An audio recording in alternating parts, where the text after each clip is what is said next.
Hey YouTube, what is going on? Brandon here with another printer video, and today we got the Epson XP5200. What we're going to be doing is swapping out the maintenance box. Essentially what the maintenance box does is it collects all of the excess ink, all of the discarded ink from the system. It needs a place to go, and it goes into the maintenance box. It's a very simple replacement. All you have to do is get to the left back corner of the printer, and you're going to take a flathead screwdriver or whatever you have. In this case, I'm using one of those pocket knives that has multiple tools on it, has a flathead, so I'm using that to remove the screw. Once that screw is removed, you can remove this panel, and behind this panel is where you're going to have the maintenance box. So there are many different reasons why you would want to swap out the maintenance box. One of them is probably because you're getting an error message on your main screen of your printer, and that is a really good reason to swap this out.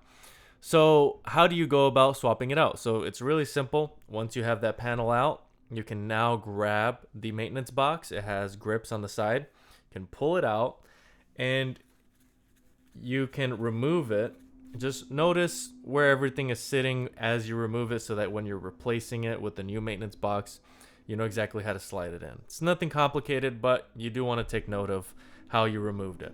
So now replacing this maintenance box with the new one is very simple. There's going to be a link down in the description below for a new maintenance box that is compatible with this printer. Now what I'm linking you to is to an Amazon listing page with a maintenance box that is affordable. It's very easy to receive it within a few days.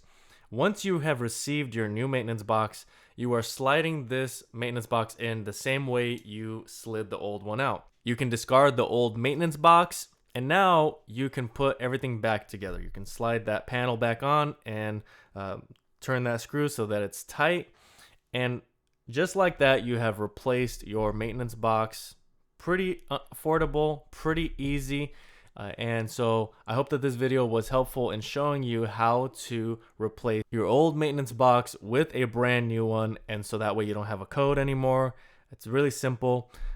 If this video was helpful, please make sure to like. Any questions at all, comment below. And if you want more content like this, please make sure to subscribe. That's really all I have for today. Thanks so much for watching, and until next time.